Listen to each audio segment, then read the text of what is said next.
It's a beautiful day here in Chicago, and we're on the west side at Exodus Institute, 816 North Laramie, Chicago, Illinois, 60644. We happen to have a very distinguished, lovely guest here this afternoon over here at Exodus, and she's going to bring some wonderful knowledge and different things to our neighborhoods and our community.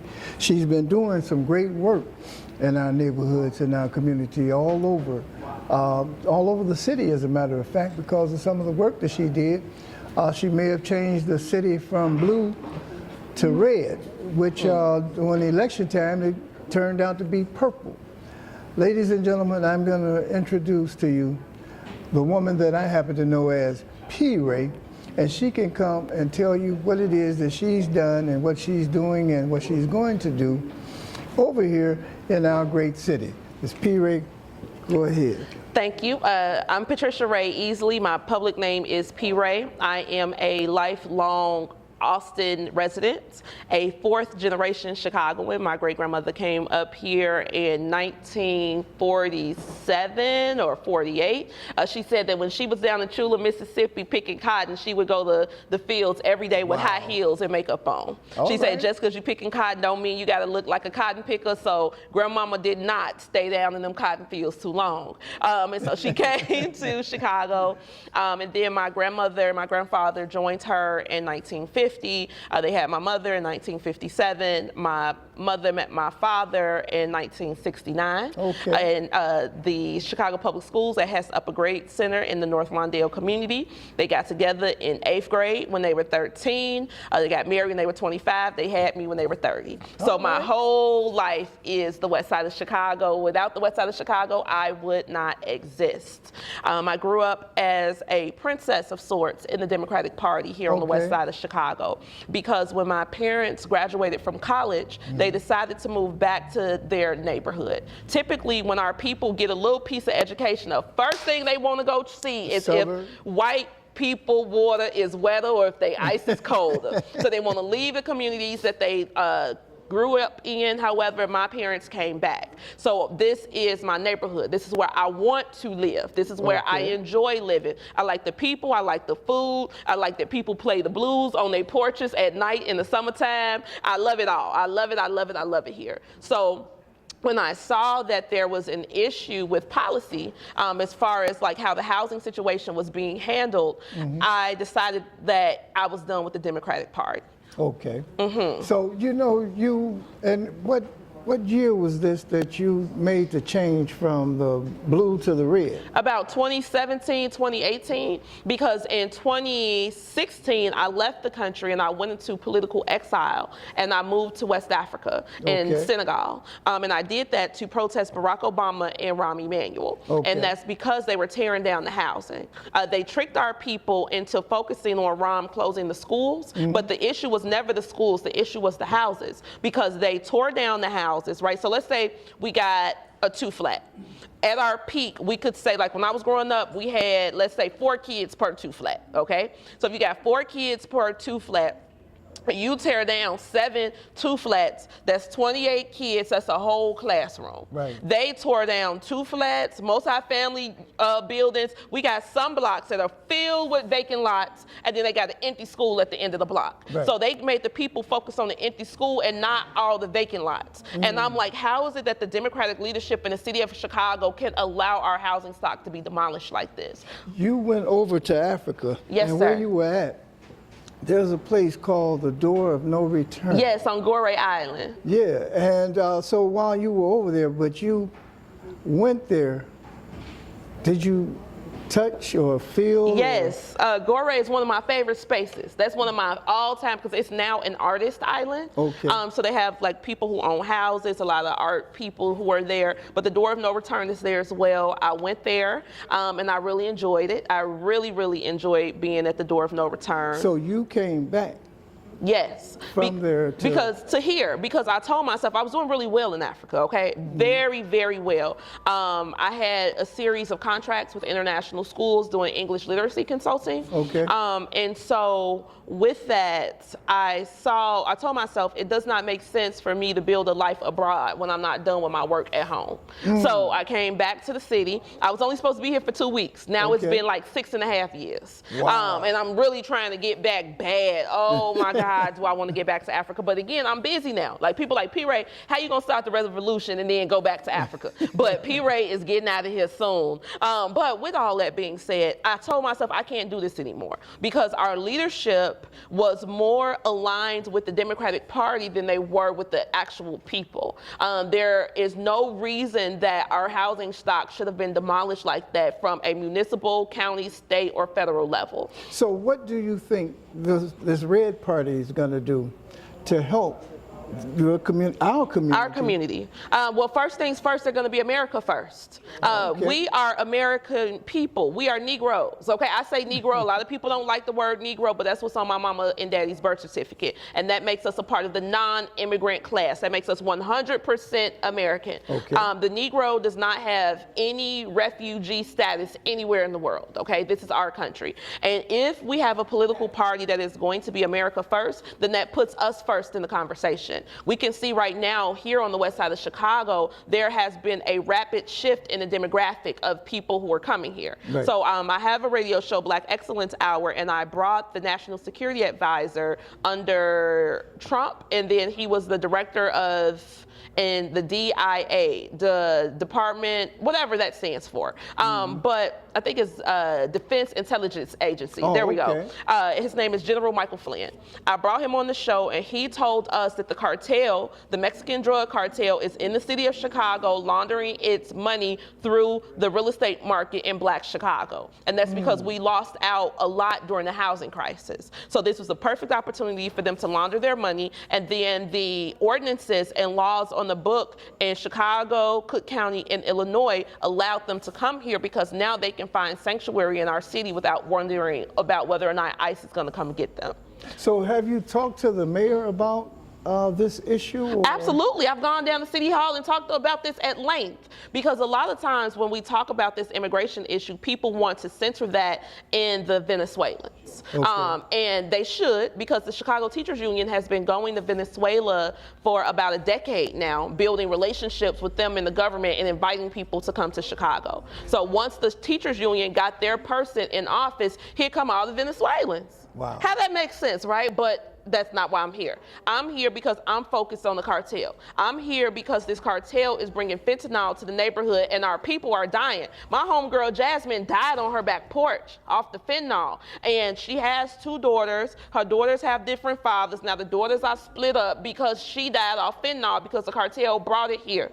Like, this is not okay. And for me, this is very personal because people in my age group are the ones dying off the fentanyl. And so, again, I have sympathy for those who are running away from chaos in their own country, but we got to take care of the chaos in our own country first. Okay. First comes first. So because the Republican Party is an America First party, and it was the party created for us, okay, that party was created to get the Negro out of bondage, literally. And the reason that our people are Democrats here in the city of Chicago is not because they want to be, it's because the Democratic machine forced them into that. And you know this, right? You know when back in your younger days how they used to do things. Daley was in control of the whole Midwest. The whole Midwest. You know, just the city. You couldn't eat without them. You couldn't get a job without them. You couldn't get a house without them. You couldn't do anything without the Democratic Party, and that is domestic terrorism. And I say these people don't own us. We free people. So if you want to be free, join the Republican Party. Well, you know, when they started the sanctioned city, it was actually Harold Washington. And it wasn't, he just wanted to protect some people because he saw some things that was happening in life. We need to understand each of the mayors that got in office, they all made changes up on it. And they allowed all kind of people to come in and to manipulate and do certain things up under it.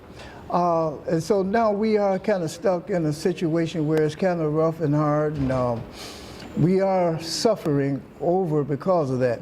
And you say that this RED organization will sit back and help our communities Will we be able to help our schools, in our buildings, our community, our seniors, and different things? Because we have been neglected long enough through this party, as some of the politicians feel that they happen to be prima donnas or whatever the case may be. They're not actually serving the people in the proper manner. And we having you here with the Red Party, help explain to us what convenience it would be for us to join you in such a party. Well, if we just look at some of the initiatives of the president, he just got it passed that they're not going to tax Social Security anymore. Okay. So we know that a lot of our seniors are dependent on that income. So now they don't have to pay taxes on that anymore. We have no taxes on overtime now. So people who are working to make their way in this economy are not going to be double taxed for working extra hard.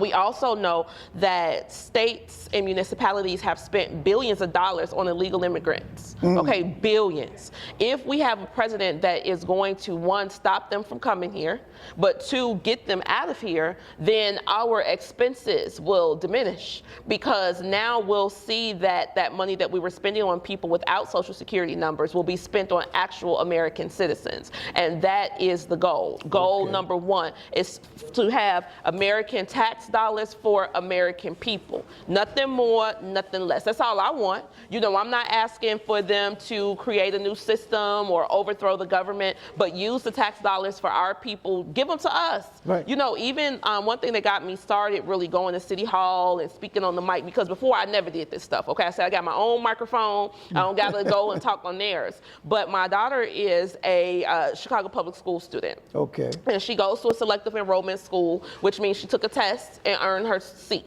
Great. With the selective enrollment schools, those schools come with school buses. But Brandon and his team decided that they were not going to provide the children with a ride, but they were going to give it instead to unhoused people, and those unhoused people were the illegals. So I'm like, how can they get a ride to school and my baby can't get a ride to school? Like, what kind of game are we playing with the people? And you all have the money allocated in the budget to transport the children. Well, guess what? Now a van come and pick my baby up and drop her off every day, because I just been making a big old stink about it. But I shouldn't have had to do that. That's my whole point. I'm not asking anybody to do me a favor. I'm asking them to give us what we're entitled to. Right. If we're paying taxes over here in this Austin community, we have so much money in Austin. Do you know that Lori Lightfoot's administration did a study? And they found out that the Austin community spends $250 million a year in Oak Park. In Oak Park? In Oak Park. Oh. Yes. So if we got $250 million to spend on the other side of Austin Boulevard, how much money are we keeping for ourselves? We have money in Austin. Austin has never been a poverty pit. Never was a poverty pit. Right. We are homeowners over here in the Austin community. This is where people came when they got some money, okay? We moved from North Lawndale to Austin. This was a coming up, right? So we don't know, people have drug addictions. People have mental illnesses, and that will put them in a state of poverty. But overall, this is a middle-class home-owning community. We have to push that on each other. But the Democrats only see us as pitiful charities. That's why they have nothing for us but pity and charity and little pieces of crumbs so that the Negroes can pay their bills and stay calm. I don't want that anymore. I am so glad that you're coming on, giving us this information that you're sharing with us.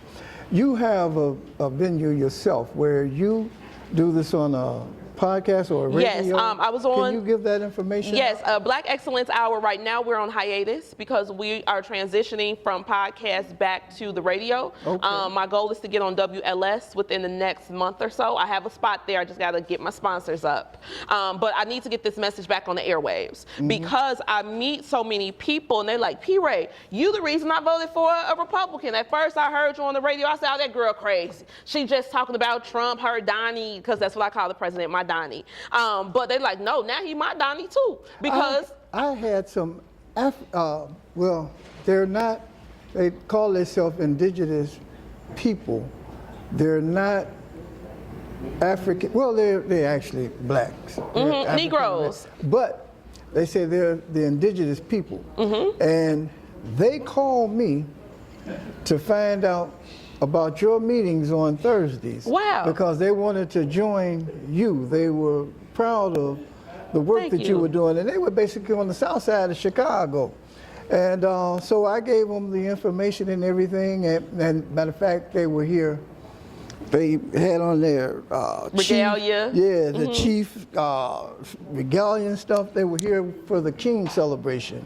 And I think you were in Washington, D.C. Yes. at the time when during the inauguration. Yeah, and they spoke very highly of you and what thank you. did. You know, we're very proud of you Thank and you. your work because it's very hard.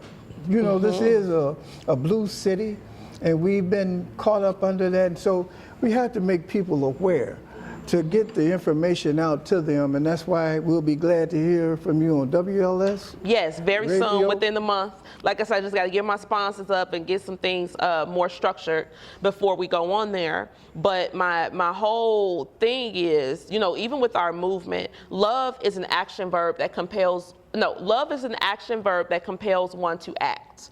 Okay, and because I love over here, I had to do something. I mean, I'm like, dang, how much can we take? And ain't nobody gonna do nothing. Y'all ain't even go flick a pebble at these people. You're just gonna let them tear up the houses. You're gonna let them close the schools. You're gonna let them get rid of the industry. You're gonna let the cartel come here and sell poison. From your heart. From my heart, I couldn't take it. Like I said, I don't gotta be here. I could be in Africa right now, speaking French, eating fish with my mates, you know, doing my thing, because everybody in Africa got a maid. Everybody got a that was my biggest transition coming back to America. Okay. I'm like, oh Lord, I need a maid. I told somebody I'm gonna get a Venezuelan and put them in my pantry because I need me a maid so bad. I'm not human trafficking. You got spoiled. Huh? Yes, I got spoiled because over there everybody has maids. That's how we got into slavery. The maids got maids, got maids, got maids, got maids. And then the lady at the bottom has a bunch of children who take care of her.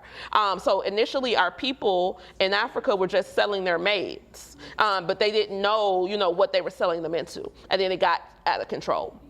But I digress. So yeah, I don't have to be here. You know what I'm saying? Like straight up, I don't have to be here. I use my corporate paycheck. I put all my money into this movement. When I say all of it, I take care of my child, I take care of my bills, and then it's Chicago Red. Because this has to work. This is literally life or death for us. And that's why I'm very happy that the U.S. Congress heard us, you know, heard me. So I went to the congressional hearing where the mayor spoke with the other mayors from the sanctuary cities. And I was able to get that because I made a relationship with a congressman, a Republican congressman from Illinois. I've been doing this work for 7 years, and my mantra is shake a hand and make a friend. You also did something in, I think you were in Milwaukee. Yeah, I went to the RNC. And the Secret Service pulled you. Yes, that was at the rally. Yes, they pulled me out the crowd and said the president wanted to meet you in the back. And I'm like, what? So we go to the back. He like, P.R.I.P.S! And he like hugging me and kissing me on the face. He's like, you are such a motivation. You are such an inspiration. Like, girl, you doing your thing. Like, yes, P.R.I.P. I can't believe y'all, this P.R.I.P. So out of everybody who has pictures with the president, I'm the only one that got a picture with us hugged up like this. Okay. Everybody else, you know, he's standing like this with his thumb. You had your big cow? I had my hat on, everything, yeah. Okay. And so that's, you know, the fact that the president can even see what we're doing here is very impactful because, again, Chicago's a very blue city. And the reason that we have been very successful is because this is a movement of love. Okay. People tell me all the time, P-Ray, I don't like all that Republican stuff, but I like you. Right. And you working hard for that West Side. You love that West Side, and that West Side love you too. Mm-hmm. And I'm like, yes, you know, like, again, if we don't fight back, they're gonna take it from us. And you can't take all our houses. I mean, come on, our people stood on their feet in all these factories around the city. I know my grandma did. She was in a car accident. No, let me go back. So I am my parents' first child. Okay. And so my grandmother watched me while they were in at work rather, and she switched her shift from the day shift to the night shift so she can keep me during the day while they were at work. Okay, so then all day, me and my cousin, we're 6 weeks apart. He's my uncle's son, but my uncle got murdered, so she adopted him. So all day we was bad. I'm talking about bad, bad kids. And grandparents will do that. Yeah, you know, you can be bad. No, but I'm saying that she couldn't get her sleep. Because we in there fighting, we're jumping off the couch, burning popcorn, you name it, we doing it, right? But she never told my mama and daddy, don't bring her. You know, I'm tired of her. I want to do this. And my grandmother got up every night to work her factory shift so she could pay for her building. And her and my granddaddy bought that building in '72 so that their grandkids could always have somewhere to stay. So that's what I'm fighting for, the legacy of my people, the hard work of my people. And that's why I'm glad that the Congress heard us and brought the mayor down there and made him answer for this sanctuary city. They made him say how much money we were spending. Now, Brandon didn't do a bad job. Brandon wasn't the most forthcoming with the truth, but he didn't do no bad job. Okay. But again, I want to thank the U.S. Congress. I want to thank President Trump. I want to thank everybody that's trying to come here and help us keep what we have, because obviously on the municipal, county, and state level, they don't want us to have anything, and that's why we say the blues have given us the blues, and now it's time to go red. Ladies and gentlemen, Sister P. Ray, please give her a nice round of applause. And we thank you and we appreciate you. Thank y'all for having me.